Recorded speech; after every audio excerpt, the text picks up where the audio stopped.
العلي العظيم. بسم الله الرحمن الرحيم. الحمد لله الذي لا يبلغ مدحته القائلون ولا يحصي نعماءه العادون ولا يؤدي حقه المجتهدون.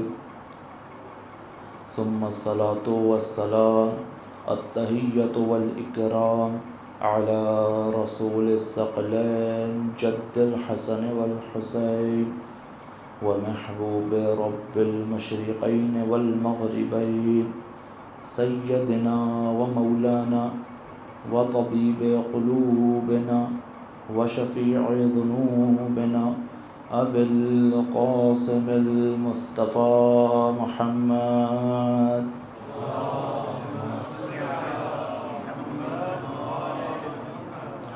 وعلى أهل بيته الطيبين الطاهرين المعصومين المظلومين اللعنة الدائمة على أعدائهم أجمعين من الآن إلى قيام يوم الدين. بسم الله الرحمن الرحيم. رب اشرح لي صدري ويسر لي أمري واحلل عقدة من لساني يفقه قولي. أما بعد فقد قال الله تعالى في القرآن المجيد والفرقان الحكيم يا أيها الذين آمنوا اتقوا الله وكونوا مع الصادقين. صلوات بڑھیں محمد صلی علی محمد وآل محمد عجل فرجهم.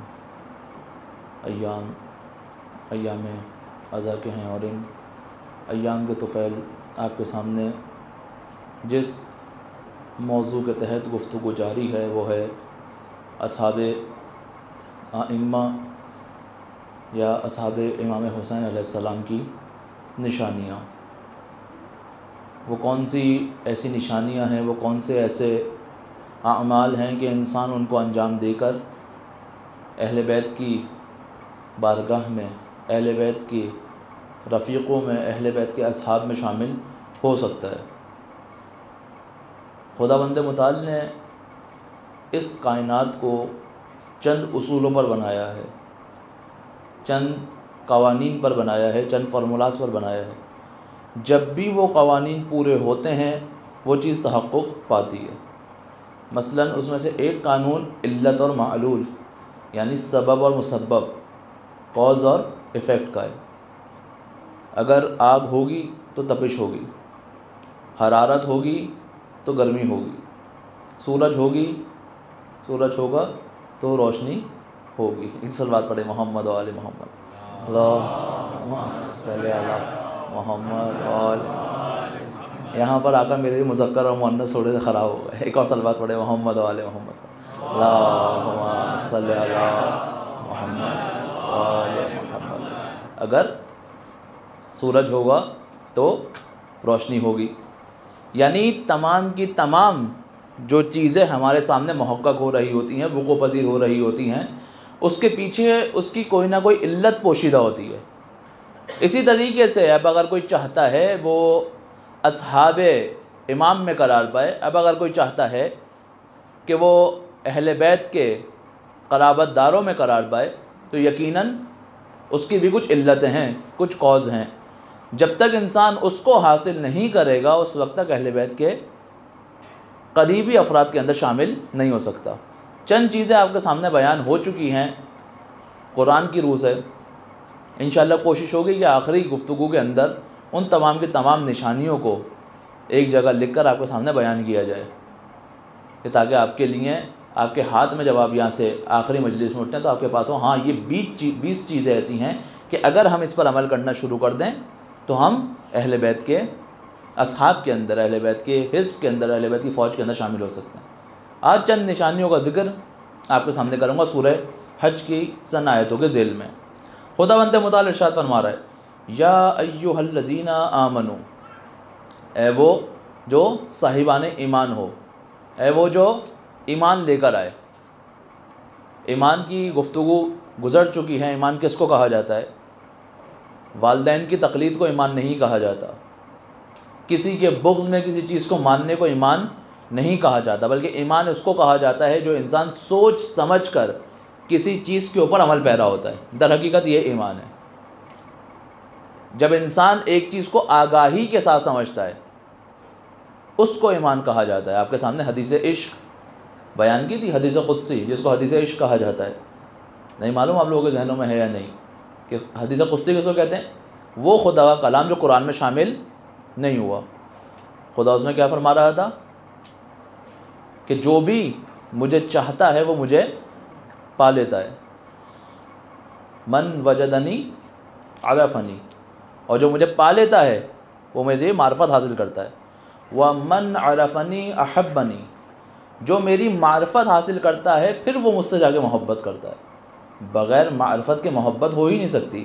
ومن احبنی عشقنی، اور جو مجھ سے محبت کرتا ہے وہ مجھ سے عشق کرتا ہے۔ ومن عشقنی عشقتہ، اور جو مجھ سے عشق کرتا ہے میں اس سے عشق کرتا ہوں۔ خدا کہہ رہا ہے انسان سے، ومن عشقتہ قتلتہ، اور میں جس سے عشق کرتا ہوں میں اسے قتل کر دیتا ہوں۔ ومن قتلتہ فعلی دیتہ وانا دیتہ، اور جو قتل کرتا ہے اس کے اوپر دیت واجب ہوتی ہے۔ اب اگر میں نے کسی کو قتل کیا تو اس کی دیت کیا ہو گئی؟ مجھ پر واجب ہو گئی۔ اس کی دیت کیا ہے؟ انا دیتہ، میں خود اس کی دیت بن جاتا ہوں۔ یعنی کیا مطلب؟ یعنی جب کوئی شخص خود کو محبت پروردگار کے اندر فنا کر دیتا ہے تو خدا اس کو ایسا زندہ کرتا ہے کہ جہاں پر خدا کا نام ہوتا ہے وہاں پر اس کا نام ہوتا ہے۔ آج آپ دیکھیں پوری کائنات کے اندر چند ہستیاں ایسی ہیں کہ کوئی بھی کلمہ گو ان ہستیوں سے انکار نہیں کر سکتا۔ آپ کو جہاں پر بھی رسول خدا کا تذکرہ نظر آئے گا وہاں پر آپ کو جناب امیر کا تذکرہ نظر آئے گا۔ انا مدینۃ العلم وعلی بابوہا۔ اگر چاہتے ہو رسول تک پہنچو تو مولا کائنات علیہ کو راستہ ہی نہیں ہے۔ جہاں پر رسول کا ذکر نظر آئے گا، جہاں پر خدا کا ذکر نظر آئے گا، وہاں پر آپ کو کربلا کا ذکر نظر آئے گا۔ اور حد یہ ہے کہ امام حسین نے کربلا کو اس طریقے سے ہمارے سامنے انجام دیا، اور جناب زینب سلام اللہ علیہ اور حضرت سجاد صلوات پڑھیں محمد و آل محمد پر،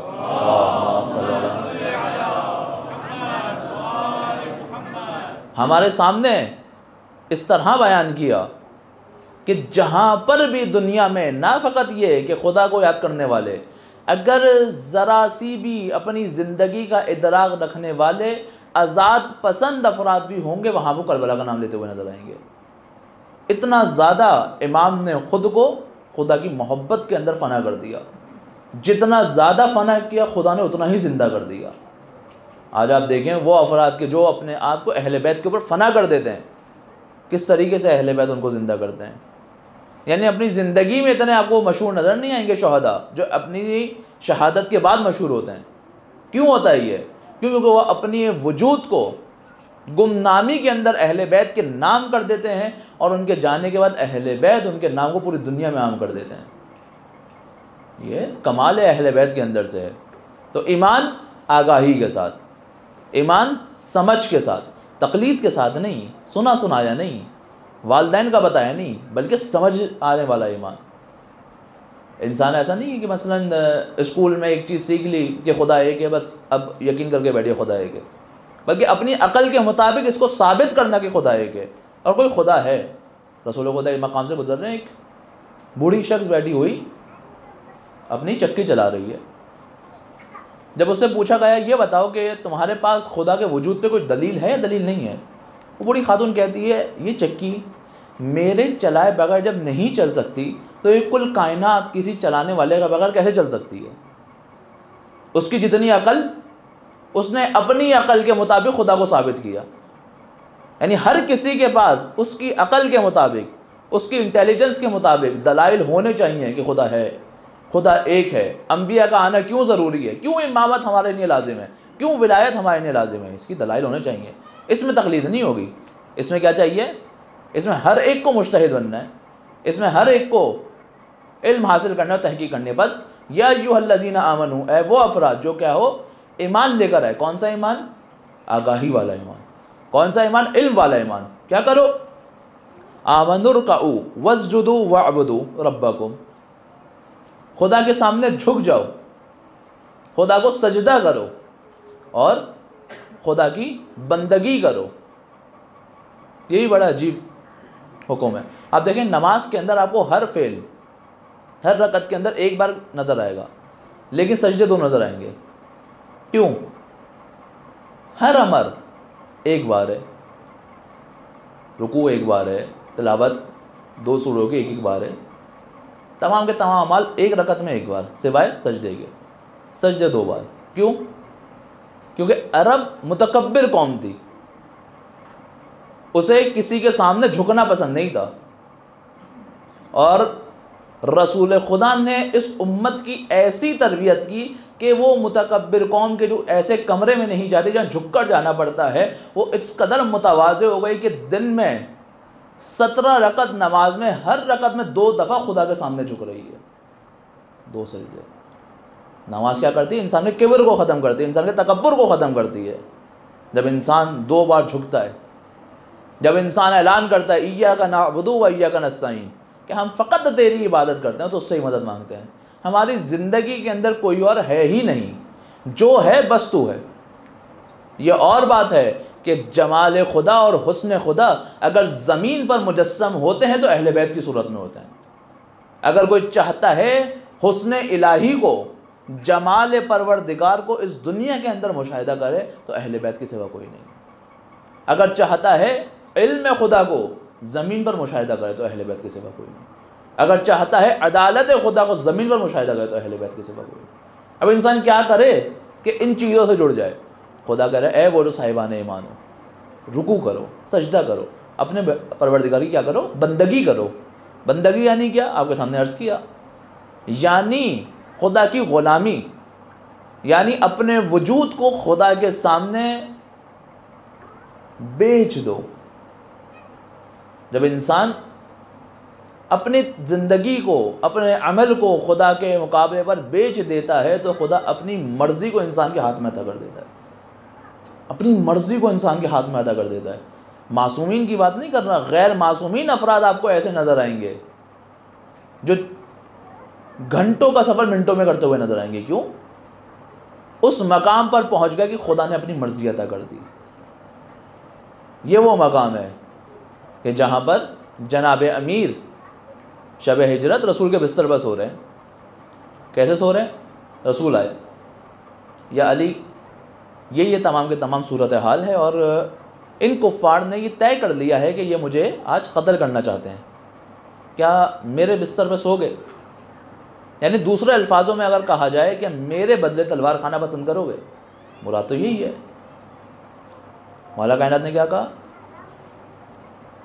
کیا اس سے آپ کی جان بچ جائے گی؟ رسول خدا نے کہا. مولا نے سجدہ شکر ادا کیا. یہ کیا ہے؟ اپنی زندگی کو خدا کی رضا کے لیے بیچا، پوری زندگی کو خدا کی رضا کے لیے بیچا. اور جب سوئے تو یہ وہ سونا تھا کہ خدا کو اتنا پسند آیا کہ اب جہاں پر جناب امیر اپنے، اگر ظاہری طور پر مولا کی جسمانی حالت کو دیکھا جائے اور در خیبر کو دیکھا جائے تو کوئی یہ یقین نہیں کر سکتا یہ وہی شخص ہے جس نے در خیبر اکھاڑ کے پھینکا ہے. ایک صحابہ ہے، نام لینا مناسب نہیں ہے مولا کائنات کے بعد، جب مولا کائنات نے در خیبر اکھاڑ کے پھینکا، کہا یا ابو الحسن، آپ اتنے لا کر ہم نے آپ کی غذا کو دیکھا ہے، آپ سوکھی روٹی کھاتے ہیں. یہ کیسے ممکن ہوا کہ اس در کو جو چند افراد مل کے کھول رہے ہیں، بند کر رہے ہیں، آپ نے جھٹکے میں اکھاڑ کر پھینک دیا؟ مولا کائنات نے فرمایا یہ میں نے اکھاڑ کر پھینکا ہے، قوت جسمانی سے نہیں پھینکا، قوت ربانی سے پھینکا ہے. یہ ہے قوت ربانی. جب انسان اپنے وجود کو پروردگار کے سامنے بندگی کے اس معیار پر لے جاتا ہے، خدا اپنی مرضی عطا کر دیتا ہے. لبیک یا حسین، لبیک یا حسین، لبیک یا عباس، لبیک یا عباس، لبیک یا زینب، لبیک یا زینب. اب اس میں کوئی کمال نہیں ہے، یہ کوئی کمال نہیں ہے جناب امیر کی شخصیت کے سامنے، یہ تو وہ کمالات ہیں جو مولا کائنات کے در کے غلام انجام دے سکتے ہیں۔ مولا کی شخصیت اس سے کہیں بالا تر ہے۔ تو کیا کہا خدا نے؟ اے وہ جو صاحبان ایمان ہو، رکوع کرو، سجدہ کرو، اپنے پروردگار کی بندگی کرو۔ پھر اس کے بعد وَافْعَلُوا الْخَيْرَ لَعَلَّكُمْ تُفْلِحُونَ، کار خیر انجام دو۔ اگر کار خیر انجام دو کہ شاید تم فلاح پا جاؤ۔ کیا کام انجام دیے خدا نے؟ کیا کہا؟ رکوع کرو، سجدہ کرو، بندگی کرو اور کار خیر انجام دو۔ اب کار خیر کے اندر کیا کیا آتا ہے؟ ہر وہ امر کہ جس کے اندر خیر پوشیدہ ہے وہ اس کے اندر آ جائے گا۔ اب وہ چاہے انسان کی انفرادی زندگی ہو، چاہے وہ انسان کی اجتماعی زندگی ہو۔ اگر کوئی شخص فقط و فقط معاشرے کے اندر کار خیر انجام دیتا ہے لیکن جب گھر میں جاتا ہے اس کا اخلاق بگڑ جاتا ہے، تو یہ کار خیر میں نہیں آئے گا، یہ منافقت میں آئے گا، کہ اس کی حقیقت کچھ اور ہے، جو باہر دکھاوا کرتا ہے، لیکن جب یہ گھر کے اندر جاتا ہے تو اپنی زوجہ کے ساتھ، اپنے بچوں کے ساتھ اس کا رویہ کیسا ہے، یہ کار خیر ہے۔ ایک شخص جس کا غسل و کفن خود رسول نے کیا، خود نماز جنازہ پڑھائی، چند افراد آگے رشک کرنے لگے کہ کتنا خوش قسمت ہے یہ شخص۔ رسول نے کہا اسی قبر میں ابھی عذاب ہو رہا ہے۔ سب حیران، یا رسول خدا آپ نے کہا ہاں مومن تھا، مسلمان تھا، میرا فریضہ تھا، میں نے انجام دیا، کیوں ہو رہا ہے؟ کیونکہ یہ اپنے گھر کے اندر اپنے گھر والوں کے ساتھ بد اخلاق تھا۔ باہر جتنا بھی اچھا ہو، کار خیر۔ آج کے دور کے اندر معاشرہ اتنا عجیب و غریب ہو گیا، بھائی بھائی کے ساتھ سوء ظن رکھتا ہے، بھائی بہنوں کے ساتھ سوء ظن رکھتے ہیں۔ واقعی عجیب و غریب معاشرے کا ماحول چل رہا ہے۔ میں نے کرونا کے دنوں میں ایسے بھی بھائی بہن دیکھے کہ بہن کے گھر میں کچھ کھانے کو نہیں ہے اور بھائی پورے معاشرے میں راشن بانٹ رہا ہے۔ دیکھا، کراچی کے اندر دیکھا، بہن کے گھر کھانے کو نہیں ہے اور بھائی راشن بانٹ رہا ہے۔ یہ کار خیر کو کہاں لے کے جائے گا؟ کیا خدا نے نہیں کہا پہلے مرحلے میں تمہارے ذمہ داری تمہارے اپنے گھر والے ہیں، تمہارے ماں باپ، تمہارے بچے، تمہاری زوجہ، تمہارے بھائی بہن؟ کتنا خیال رکھا۔ آج کل کا تو معاشرہ ایسا ہو گیا، اگر کسی کو سمجھانے کے لیے، نصیحت کے لیے فون کرو کہ آپ بڑے ہیں گھر کے، آپ چھوٹے کو سمجھا سکتے ہیں، تو اس سمجھانے کے بجائے آپ کا نام لے کے اس سے برائی کرتا ہے، فلاں شخص تمہارے بارے میں یہ کہہ رہا تھا۔ یہ پریکٹیکل باتیں بتا رہا ہوں۔ یہ ایک کمپلین پرسوں ہی میرے پاس پتہ چلا ہے مجھے، ایک مقام پر ایک طلاق ہوئی، بڑی بہن نے سوچا کہ بالآخر فعل غلط انجام پائے، چھوٹی بہن کے گھر پہ طلاق ہوئی ہے، یعنی چھوٹی بہن کے بیٹے کی، تو مناسب نہیں ہے، سمجھانا چاہیے کہ بالآخر خدا کی نگاہ میں سب سے زیادہ غیر پسندیدہ عمل ہے۔ وہ میری بات شاید نہ مانے، بڑے بھائی سے کہہ دیتی ہوں۔ بڑے بھائی کو فون کیا کہ ایسے ایسے ماجرا ہے کہ آپ سمجھا سکتے ہیں؟ کہا ہاں میں کوشش کرتا ہوں۔ کیا سمجھایا؟ فون کر کے ساری بات بتائی کہ فلاں نے مجھے فون کر کے یہ بتایا، یہ بتایا، یہ بتایا۔ کیا فائدہ ہوا؟ جو اصل کام تھا وہ نہ وہ ہوا، اور دلوں کے اندر کیا آ گئی؟ برائیاں آ گئی، بغض آ گیا، حسد آ گئی، ناراضگی آ گئی۔ اور پھر ایکسپیکٹ کرتے ہیں کہ ہم امام کے سپاہی بنیں، پھر ایکسپیکٹ کرتے ہیں کہ ہم امام کا ظہور کیوں نہیں ہوتا، اتنی معاشرے میں مشکلات کیوں آ گئیں، کیوں پوری دنیا میں یہ الگ الگ قسم کی وبائیں موجود ہیں۔ آپ سارے کے سارے وہ گناہ اٹھا کر دیکھیں جو پچھلی امتیں انجام دیتی ہیں، جو حضرت نوح کی امت انجام دیتی ہے، جو حضرت ابراہیم کی امت انجام دے رہی ہے، جو بنی اسرائیل نے انجام دیا، جو حضرت شعیب کی قوم نے انجام دیا، جو حضرت لوط کی قوم نے انجام دیا۔ اب ایک ایک برائی کو اٹھا کر دیکھیں اور اپنے معاشرے کو دیکھیں، ہر برائی جو پرانے انبیاء کی امتوں کے اندر موجود تھی، تمام کی تمام برائیاں اس معاشرے کے اندر ہو رہی ہیں۔ ہر برائی، صرف ایک چیز ہے جو بجائے رکھی ہوئی ہے، وہ کیا ہے؟ آخری نبی کی امت ہونا۔ خدا ڈھیل دے رہا ہے۔ ڈھیل دینے کا مقصد یہ نہیں ہوتا کہ یہ معاشرہ بہت زیادہ پاک اور پاکیزہ ہے۔ ڈھیل دینے کا مقصد یہ ہوتا ہے کہ کیونکہ تم میرے حبیب کی امت ہو تو میں تمہیں موقع دے رہا ہوں کہ اب بھی وقت سدھر جاؤ، کار خیر انجام دو۔ تمہاری تنہائی کار خیر میں ہونی چاہیے، تمہارے زندگی کے ہجوم کار خیر ہونے چاہیے۔ گھر میں ہو تو خیر صادر ہو، باہر نکلو تو خیر صادر ہو۔ ایسا بھی دیکھنے کو ملا ہے کہ جب والد اپنے کام سے گھر واپس آتے ہیں جو بچے الجھنے لگتے ہیں، اب پھر ڈانٹ کھانی پڑے گی، اب پھر باتیں سننی پڑیں گی، یہ کیوں نہیں کرتے، وہ کیوں کرتے ہو خوب کار خیر۔ یعنی اس سے زیادہ بد اخلاقی کیا ہوگی کہ اولاد اپنے باپ سے الجھنے لگے؟ اس سے زیادہ بد اخلاقی اور کیا ہوگی؟ پھر کس پہ گریہ کر رہے ہیں؟ امام حسین و جناب زینب سلام اللہ علیہ پر کہ بھائی بہن ہے، کیا فائدہ اس گریے کا؟ مطلب میں نہیں کہہ رہا گریہ فائدہ نہیں پہنچائے گا، لوگ نیگیٹو امپیکٹ لے لیتے ہیں اس باتوں کا، لیکن بالآخر گریہ ہو رہا ہے بھائی بہن کی محبت پر، اور زندگی کے اندر خود اس کام کو انجام دے رہے ہیں، تو جتنا فائدہ ہونا چاہیے انسان نہیں اٹھا سکتا اس فرش اعزاز سے۔ گریہ کر رہے ہیں امام حسین اور جناب علی اصغر پر، اپنی اولاد کے ساتھ رویہ کیسا ہے؟ گریہ کر رہے ہیں مولا حسین اور ام رواب پر، کیسا رابطہ ہے اپنی زوجہ کے ساتھ؟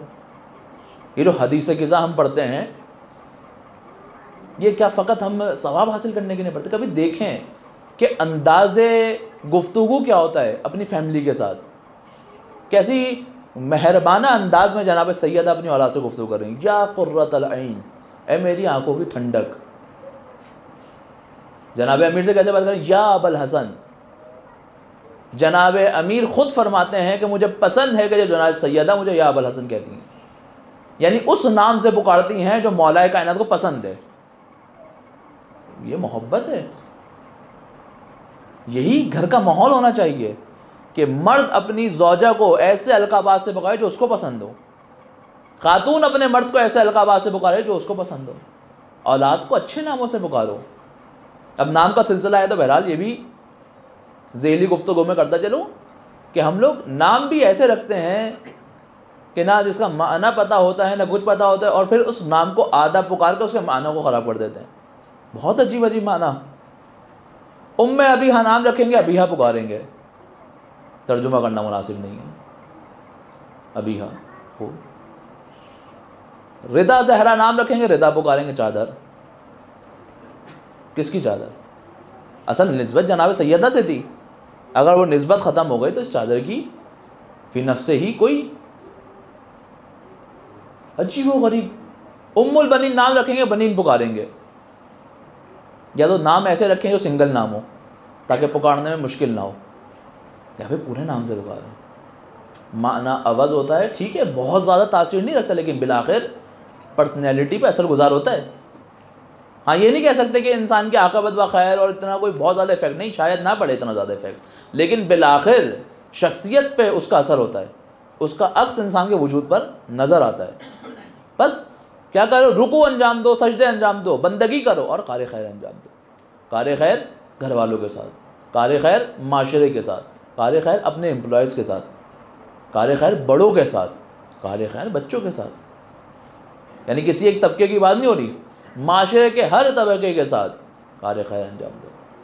ہمارے یہاں پر دیکھا یہ جاتا ہے جس شخص کے پاس جتنی قدرت آتی رہتی ہے وہ اتنا ظالم بنتا جاتا ہے، جبکہ مولا کائنات کہتے ہیں اصل کمال یہ ہے، اصل معاف کرنے والے کی فضیلت جب ہے کہ جب اب نقصان پہنچانے کی صلاحیت رکھتا ہو، صلاحیت رکھتا تھا نقصان پہنچائے لیکن نہیں پہنچایا، کس کے لیے؟ خدا کے لیے۔ یہ ہے کار خیر۔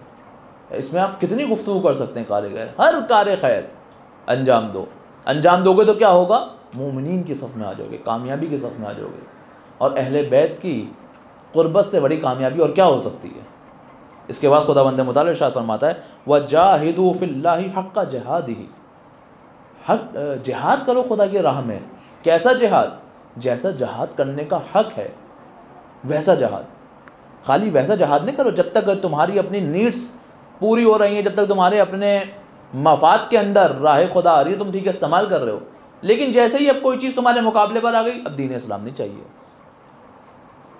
دین اسلام اس وقت تک اچھا لگتا ہے جب تک انسان کی ذاتی خواہشات اس سے نہ ٹکرا رہی ہوں، لیکن جیسے ہی ٹکرا جائیں گی اب دین اسلام کوئی پرواہ نہیں ہوگی۔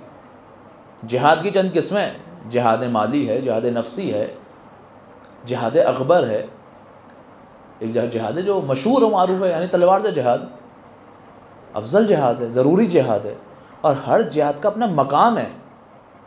یہ جہاد اپنی جگہ ریپلیس بھی نہیں کر سکتے. ایسا نہیں ہو سکتا کہ ہر جگہ آپ سوچیں میں مالی جہاد کر کے بچ جاؤں گا, مجھے اپنی جان دینی نہیں پڑے گی. غلط ہے. بعض اوقات جہاد مالی کی ضرورت نہیں ہوتی, جہاد نفسی کی ضرورت ہوتی ہے. انسان کو خود فی نفس ہی آنا پڑتا ہے میدان کے اندر. مولا کو نہیں چاہیے کہ بس ایک طبقہ جو ہے وہ فائنینس سنبھال لے گا. نہیں, ایسا نہیں ہے. جب مولا کو ضرورت ہوگی کہ شخص آگے بڑھ کر میدان میں اترے تو ضرورت ہے. کربلا کے راستے میں ایک شخص سے ملاقات ہوئی. مولا نے کہا یہ کس کا خیمہ ہے؟ جناب عباس سے پوچھا یہ فلاں شخص کا خیمہ ہے. بلایا گیا. مولا نے اپنا ہدف سمجھا, دیکھو میرا یہ ہدف ہے, میں اس کام سے جا رہا ہوں, یہ میرے قیام کے مقاصد ہیں, کہ میرا ساتھ دو گے؟ کیا جواب ملا؟ مولا میرے پاس ایک ایسا گھوڑا ہے کہ جب مجھے دشمن سے فرار کرنا ہوتا تھا تو کوئی دشمن مجھ تک پہنچ نہیں سکا, اور جب میں کسی دشمن کے پیچھے جاتا تھا کوئی دشمن مجھ سے فرار نہیں کر سکا. بہت تیز رفتار گھوڑا ہے, بہترین نسل کا گھوڑا ہے, آپ مجھ سے ایک گھوڑا لے لیں, لیکن میں جہاد میں نہیں آ سکتا. مولا میرے پاس اتنا مال ہے, یہ لے لیجئے, مگر میں جہاد میں نہیں آ سکتا. مولا نے کہا نہ ہمیں تمہارے مال کی ضرورت ہے, نہ ہمیں تمہارے سواری کی ضرورت ہے. کس چیز کی ضرورت ہے؟ ہمیں تمہاری ضرورت ہے. آج سے بہت سارے لوگ سوال کرتے ہیں, کم کالم سے سوال ہوا, مولا اتنے صحابی ہو گئے, اتنے اصحاب ہو گئے, مولا کے چاہنے والے ہو گئے, اتنے مجتہدین, اتنے علماء ہیں, مولا ظہور کیوں نہیں کرتے؟ بہت خوبصورت جواب دیا. کہا مولا اپنے ہر شیعہ سے محبت کرتے ہیں, خالی مجتہدین سے محبت نہیں کرتے. مولا اپنے ہر ایک فرد سے محبت کرتے ہیں. کیا پتہ مولا کو تمہارا انتظار ہو کہ کب تم خود تبدیل ہوتے اور امام آئے. انکار کر سکتے ہیں اس چیز کا کہ مولا کو میری فکر نہیں مولا کو اپنے ایک شیعہ کی فکر ہے, ایک شیعہ. ہمارے ایک عمل سے مولا راضی بھی ہوتا ہے, ناراضی بھی ہوتا ہے, ایک عمل کی خبر بھی رکھتے ہیں, ایک عمل کی جو ہم انجام دیتے ہیں. کیا پتہ ہماری ضرورت ہو. تو ہر جگہ مال و زر کام نہیں آتا. کبھی انسان کو خود اترنا پڑتا ہے, کبھی مال بھی دینا پڑتا ہے, جان بھی دینی پڑتی ہے, اور کبھی جہاد اکبر جس کو روایتوں میں کہا گیا ہے کیا, اپنے نفس کی حفاظت انسان کو وہ بھی کرنی پڑتی ہے. شیطان مختلف راستوں سے پینیٹریٹ کرے گا. کل آپ کے سامنے طویل گفتگو ہوئی تھی شیطان کے مرحلے میں. راستہ ڈھونڈتا ہے شیطان آنے کا, کب کہاں کس موقع پر جا کر بہکاؤں. آپ دیکھیں گے کیوں کربلا میں جب ابن زیاد کے لشکر میں قافلہ پہنچا ہے تو ابن زیاد نے سید سجاد کو ٹارگٹ نہیں کیا. بار بار پوچھ رہا ہے ایک بیوی کے بارے میں, یہ کون ہے, جو تمام بیویوں کے حصار میں بار بار پوچھا ہے بیوی کون ہے, بیوی کون ہے. کیوں؟ جانتا نہیں پہچانتا ہے. جانتا ہے کہ خواتین زیادہ احساساتی ہوتی ہیں, جانتا ہے کہ خواتین جلدی جذباتی ہو جاتی ہیں. کوئی ایک جملہ اس بیوی کے زبان سے ایسا نکل جائے کہ میں اعلان کرواؤں دیکھو میں حق پر ہوں. پوچھا کون ہے یہ, تو ایک بیوی نے آگے بڑھ کر کہا یہ علی کی بیٹی زینب ہے. بیوی کو مخاطب کر کے طنزیہ لہجے میں کہتا ہے دیکھا خدا نے تم لوگوں کو رسوا کر دیا. کیا جواب دیا بیوی نے؟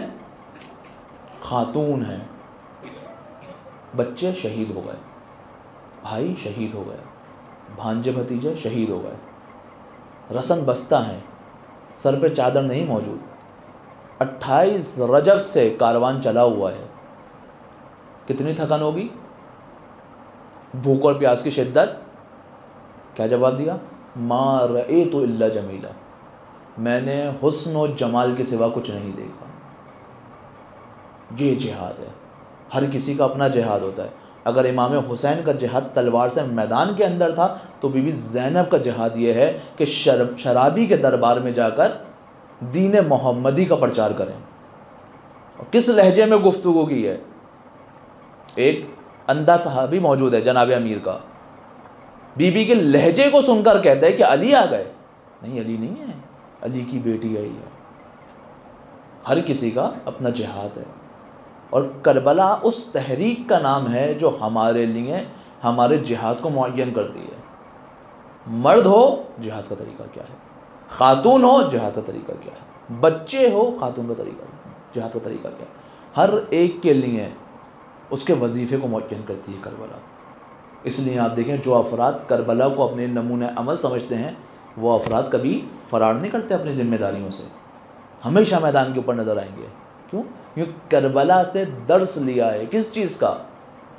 صرف گریے گا نہیں، گریا تو ہوگا، گریا ایسا گریا ہوگا کہ معاشرے کو تبدیل کر دے.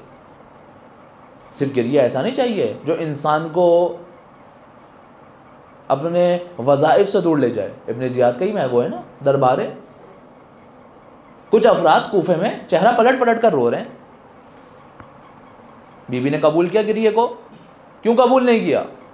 کہ اگر گریا کر رہے ہو ہمارے چاہنے والے تو ہماری نصرت کیوں نہیں کرتے؟ یہ کیسا گریا ہے جو ہماری نصرت کی طرف لے کر نہیں آ رہا؟ نہیں، گریا ہو، یہی وہ گریا ہے جو تشیع کی بقا ہے. لیکن کون سا گریا؟ صرف گریا نہیں، وہ گریا جو نصرت اہل بیت کے لیے ہو، وہ گریا جو انسان کو کار خیر کی طرف لے کر آئے. ایک بھائی گریا بھی کرے اور اپنی بہن کے اوپر ہاتھ بھی اٹھائے. ایک باپ جناب سکینہ کے اوپر گریا بھی کرے اور اپنی بیٹی کے اوپر ہاتھ بھی اٹھائے. کیسے ممکن ہے کہ جو کوئی جناب سکینہ کے مصائب پر گریا کرتا ہو اپنی بیٹی کے اوپر ہاتھ اٹھائے؟ کیسے ممکن ہے یہ؟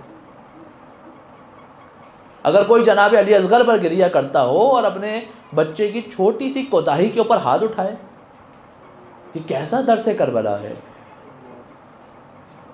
عزیزو، مختلف مصائب آپ کے سامنے بیان ہوئے.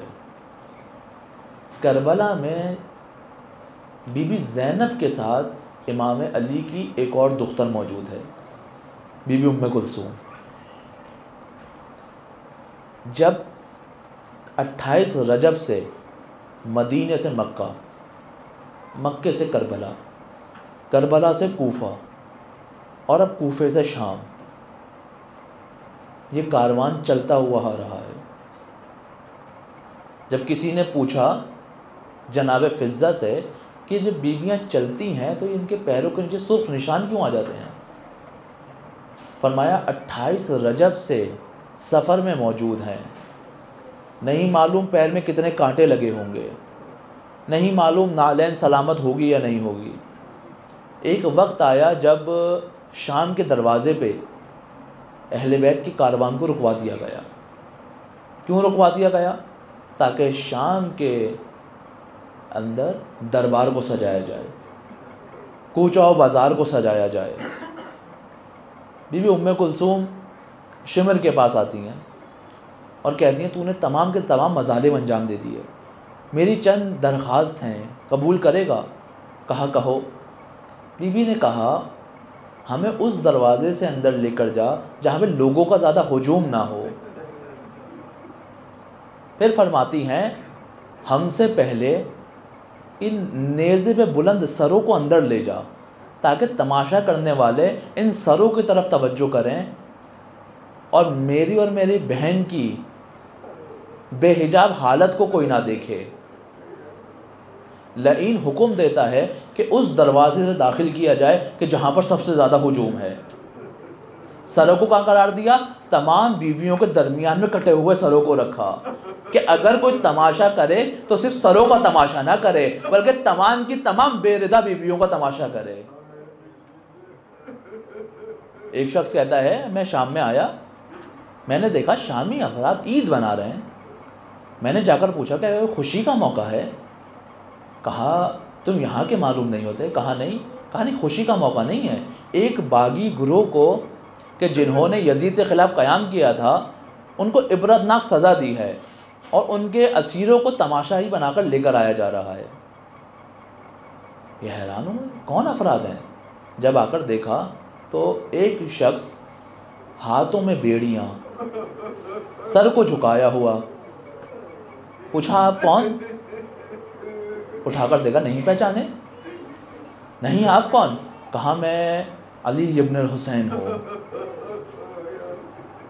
مولا آپ کی یہ حالت؟ کہا اگر ہمارا چاہنے والا ہے تو ایک کام کر کہ ان افراد کو کچھ پیسے دے اور ان سے کہ ان سروں کو آگے لے کے چلے جائیں. یہ میری پھپھی اماں کو بے ردا و بے چادر دیکھیں اور باغی باغی کے نعرے لگائیں، مجھ سے برداشت نہیں ہوتا. روایت میں آیا ہے بازار شام سے چند قدم کے فاصلے پر دربار موجود تھا، لیکن اس چند فاصلے کے اندر کئی وقت لگ گیا اہل بیت کو پہنچنے میں، اس قدر ہجوم ہے، چاروں طرف سے گھرے ہوئے ہیں، کوئی پتھر مارتا ہے، کوئی تانے دیتا ہے۔ جب دربار کے اندر داخل ہونے لگے تو ایک مقام آیا کہ بی بی نے نجف کی طرف رخ کیا۔ اے بی بی، نجف کی طرف کیوں دیکھ رہی ہیں؟ کہا دیکھ رہی ہوں شاید بابا مشکل کشائی کے لیے آ جائیں۔ ہندا کو کسی نے خبر دی کہ تیرے شوہر نے ایک باغی گروہ کو قتل کیا تھا، اس کے اسیروں کو تماشائی بنا کر لائیں، کیا نہیں آئے گی؟ اس نے اپنی کنیزوں کو حکم دیا کہ وہاں پر جا کر میرے لیے کرسی لگائی جائے۔ ہند کی لیے کرسی لگی، بیویاں دربار میں داخل ہوئیں تو کیا دیکھتی ہیں؟ بی بی زینب نے دیکھا کہ سامنے ہند بیٹھی ہوئی ہے۔ بی بی ام کلثوم سے پوچھا، اے ام کلثوم کیا پہچانا؟ کہا نہیں، کون ہے؟ کہا یہ وہ ہماری کنیز ہے جو ہمارے بابا لے کر آئے تھے، یہ کنیز رہی ہے مولا کائنات کی۔ پھر امام حسن کے کس طرح بہرحال یزید سے شادی ہوئی۔ چلتے ہوئے آگے پہنچے، ہند اپنی کرسی پہ موجود ہے۔ پوچھا ہے بی بی کہاں سے آئی ہو؟ کہا ہم شہر مدینہ سے آئے ہیں۔ اب شہر مدینہ کا نام سننا تھا، فوراً کرسی سے اتر کے نیچے آ گئی۔ بی بی نے پوچھا، بی بی زینب نے پوچھا، اے نیچے کیوں آ گئی؟ کہا مدینے کے احترام میں نیچے آ گئی، وہاں پر میرے مولا کا گھر موجود ہے۔ کہا کون سے مولا کا گھر؟ کہا مولا علی کا گھر موجود ہے۔ کہا میں مدینہ کے کچھ احوال پوچھنا چاہتی ہوں۔ بی بی نے پوچھا کیا پوچھنا چاہتی ہے؟ کہا میں وہاں پر میرے اپنے مولا کے حوالے سے پوچھنا چاہتی ہوں کہ میرے مولا علی کیسے ہیں، ان کے 2 بیٹے تھے حسن و حسین، وہ کیسے ہیں، میرے مولا کی 2 شہزادیاں تھیں زینب و ام کلثوم، وہ کیسی ہیں؟ بی بی نے سر کو اٹھایا، کہا ہندہ نہیں پہچانا؟ وہ تشت میں جو یزید کے سامنے سر رکھا ہوا ہے نا، وہ تیرے مولا علی کے بیٹے حسین کا ہے۔ وہ نیزے پہ سر دیکھ رہی ہو نا، وہ علی کے دوسرے بیٹے عباس کا ہے۔ اس لاغر بیمار شخص کو دیکھ رہی ہو نا، وہ حسین کا بیٹا ہے۔ اے ہندہ، میں زینب علی کی بیٹی ہوں اور یہ میری بہن ام کلثوم ہے۔ بس یہ بیویوں کی حالت کا دیکھنا تھا۔ اپنے لباس کو پارا پارا کیا، سر سے حجاب کو ہٹایا اور آ کر کہا، اے یزید لعنت ہو تجھ پر کہ تو نے رسول خدا کے خاندان کے ساتھ کیا سلوک کر دیا۔ یزید نے اس عالم کو دیکھا، یزید کی غیرت نے گوارا نہیں کیا کہ ہند جو ہے وہ بے بخنا ہو چادر دربار کے اندر موجود ہو۔ فوراً اتر کر آیا، ارے ہندہ کے سر کو ڈھانپا، ارے اپنے سر سے حجاب کو ہٹایا۔ اے یزید تجھے شرم نہیں آتی؟ آل رسول شرابی کا دربار بے بغنا ہو جاتا۔